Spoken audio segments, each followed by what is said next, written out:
बिस्मिल्लाहिर्रहमानिर्रहीम। अस्सलाम वालेकुम। मैं हूं वसीम अब्बास। जट मूवीज़ में खुशामदीद। आज मेरे साथ जो हैं खुरम भाई आए हुए हैं, इरफान भाई हैं और सफदर। आज खुरम भाई जो हैं हमें शेर सुनाएंगे और इनका जो चैनल है उसका क्या नाम है आप ही बता दें। पंजाबी दौड़े जी, इनका जो चैनल है उसका नाम है पंजाबी दौड़े। जो मेरे सब्सक्राइबर हैं, मेहरबानी करके जितने भी हैं यार, मेरे भी थोड़े से ही हैं, जितने भी सब्सक्राइबर हैं वो इसका भी चैनल सब्सक्राइब करें ताकि इसकी भी जो है ना प्रमोशन हो सके। और ये आपको आज एक दौड़ा भी सुनाएंगे। लो जी खुरम साहब, आज की सुनाउण लगे हो तुसी? जी दौड़ा सुनाउण लगे हाँ जी।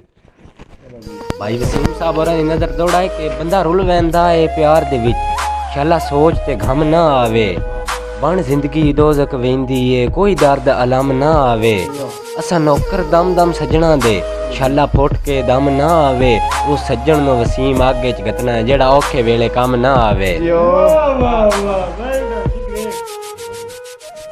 जी बहुत शुक्रिया, माशाल्लाह जी। भाई जी बहुत प्यारी आवाज़ है। तो कोई और दौड़ा तुसी सुनाना चाहो कि ठीक है जी सुना लेने माशाल्लाह। चलो जी शुरू करो।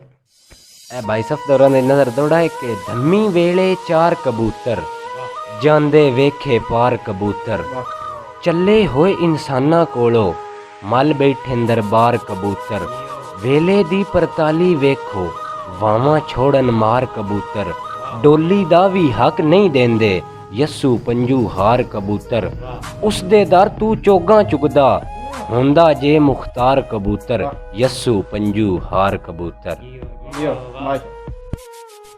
माशाल्लाह जी खुरम साहब, जिंदगियां बहुत प्यारे शेर तुसी आखे ने। ते एंड तां जांदी दफ़ा जी इरफान साहब होरी को जड़ा नहीं साड़ी सिफारिश करन लगे ने।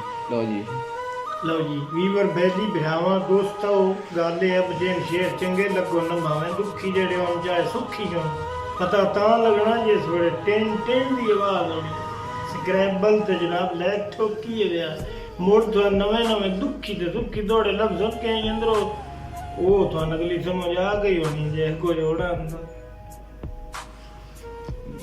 ठीक है जी, अस्सलाम वालेकुम। अगर वीडियो पसंद आई तो लाइक और शेयर लाजमी करना है और चैनल को सब्सक्राइब भी करना है। बहुत शुक्रिया, अस्सलाम वालेकुम।